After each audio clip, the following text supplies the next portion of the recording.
નમસ્કાર દર્શક મિત્રો, આપ જોઈ રહ્યા છો વાયએનએન ન્યૂઝ. હવે જોઈએ અગત્યના સમાચાર. Academy of pediatrics Vadodara academy of pediatrics Gujarat દ્વારા આજે 13 ફેબ્રુઆરી નિમિત્તે એનિમિયા અવેરનેસ કાર્યક્રમ યોજાયો. એનિમિયા એટલે કે લોહીમાં રક્તકણોની અંદર હિમોગ્લોબિન પ્રમાણમાં ઓછું હોય. આ અંગે લોકોમાં જાગૃતિ આવે તે માટે આ વર્ષે 13 ફેબ્રુઆરીના રોજ સૌથી સારું તમારું લોહીના સૂત્રોથી વર્લ્ડ એનિમિયા ડે તરીકે સેલિબ્રેટ કરવામાં આવશે. સુરત શહેરમાં 13 લાખ સહિત 30 લાખ વ્યક્તિઓ એનિમિયાની બીમારીથી પીડાય છે. એનિમિયા નોર્મલ રીતે ખોરાકમાં લોહ તત્વો એટલે કે આયર્ન, વિટામિન B12 અને ફોલિક એસિડની ખામીથી થાય છે. તરુણાવસ્થામાં છોકરીઓમાં પીરિયડ દરમિયાન થતા હેવી બ્લડ લોસના કારણે અથવા કૃમિના કારણે પણ થઈ શકે છે. થોડી જીનેટિક બીમારીઓ જેવી કે થેલેસીમિયા અને સિકલ સેલ એનિમિયા થવાની શક્યતા છે.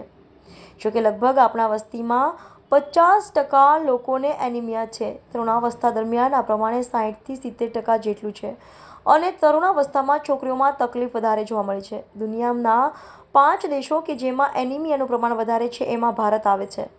Academy of pediatrics Vadodara academy of pediatrics Gujarat દ્વારા આજે 13 ફેબ્રુઆરી નિમિત્તે એનિમિયા અવેરનેસ કાર્યક્રમ યોજાયો. Reporter Rahul Rajput, YNN news Vadodara. જી બેન, આજે જે કાર્યક્રમ રાખ્યો હતો કઈ જગ્યાએ રાખ્યો હતો, શું હેતુ હતો?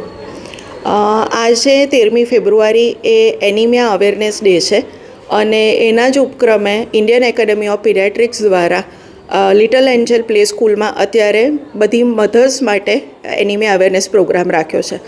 આવો જ પ્રોગ્રામ અમે કાલે આપણા સિટીની બહારના ગામ જેમ કે થુવાવી અને વનોદરામાં પણ ટીનેજર્સ બાળકો માટે આ અવેરનેસ પ્રોગ્રામ અમે ફરી કરવાના છે, જેમાં અમે એક્ઝામ રિલેટેડ સ્ટ્રેસ ઇસ્યુને પણ ફોકસ કરવાના છે.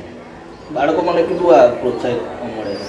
બાળકો માટે બહુ જરૂરી છે, કારણ કે એનિમિયા એ આમ જોવા જઈએ તો દેખાય એવી બીમારી નથી, પણ એપ્રોક્સિમેટલી 55 થી 60% જેટલા લોકો, સ્પેશિયલી બાળકો, એનિમિયાથી પીડાય છે. એનિમિયા એટલે લોહીનું પ્રમાણ જેનામાં ઓછું હોય એ, અને એની લાંબા ગાળાની અસરો હોય છે કે જેમાં બાળકની બુદ્ધિમત્તાને અસર થાય છે, બાળકના વિકાસમાં અસર થાય છે. બાળક વારે વારે થાકી જાય છે અને કશી વસ્તુઓમાં કોન્સન્ટ્રેટ કરી શકતું નથી. તો એનું કેવી રીતે નિદાન કરી શકાય, એને કેવી રીતે અટકાવી શકાય, ખોરાકમાં કેવા નાના મોટા સુધારા કરી શકાય, અને 10મી ફેબ્રુઆરી જે નેશનલ ડીવોર્મિંગ ડે તરીકે વપરાય છે, જે વોર્મ્સ એક એનિમિયાનું મુખ્ય કારણ છે, એના વિશે પણ અમે બધાને સમજ આપવા માંગીએ છીએ. શું નામ આપનું? હું ડૉક્ટર સ્નેહલ શિરોલાવાલા અને હું ઇન્ડિયન એકેડમી ઓફ પીડિયાટ્રિક્સની પ્રેસિડન્ટ છું અત્યારે. Subscribe now and press the bell icon. Never miss an update.